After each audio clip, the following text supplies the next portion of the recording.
right, let's take a look at video of the snow this morning in downtown Indy. Yes, you heard me correctly. Snow this morning, downtown Indy. Frank Young, our amazing photographer, took that video right there. You can see that is just a happy man crossing the street in the snow. It was around 3:30 this morning, coming down pretty hard there in downtown Indy. It's not sticking because, as you said, the ground is nice and warm. We're not anymore because we're seeing snow in the middle of October. But is this gonna stick around? Are we gonna see snow during the morning commute? It's essentially wrapped up for the 465 loop. It's pushing south, so we have sent our photographer Frank Young, who got those shots, down into places like Morgan and Johnson County. He's getting his drive cam all set up, so we're going to bring you that live shot as soon as he gets back into one of these snow bands. But we've been watching this now moving through places like Martinsville. This is a look down the I-69 corridor where you can see that grassy area in the median and kind of off to the sides of the road, where we certainly are starting to see some of this stick a bit. Now, I think the roads are just going to stay wet out there this morning, and eventually over the next couple of hours, this is all going to kind of wrap up for us. So in the meantime, we are watching things clear out here within the Marion County zone, but I do want to take you a little farther to the south, as this is your looping radar here within the past hour, kind of moving out of Hendricks County as well, where we've got these dark blues like Martinsville. This is where that camera was I was just showing you, right here in the heart of Morgan County.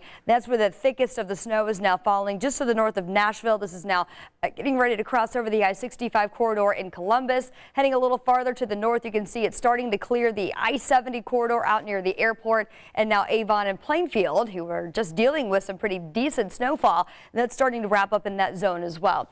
This is the bigger picture where this is all coming from. We've got this broad area of low pressure spinning its way counterclockwise now into Canada, moving out of the Great Lakes region, but this is continuing to bring in this northwesterly wind flow over Lake Michigan, and that's where we're picking up on that moisture, and that's why places like northern Indiana still could potentially see more bands of lake-enhanced snowfall develop through the course of the day today. So in the meantime, we are getting a break from the snowfall here within the downtown area. A temperature here of around 33, but with a very strong wind out there this morning, we're talking gusts that have been near 30 miles per hour. That's making it feel significantly cooler with wind chills that have now fallen into the low 20s.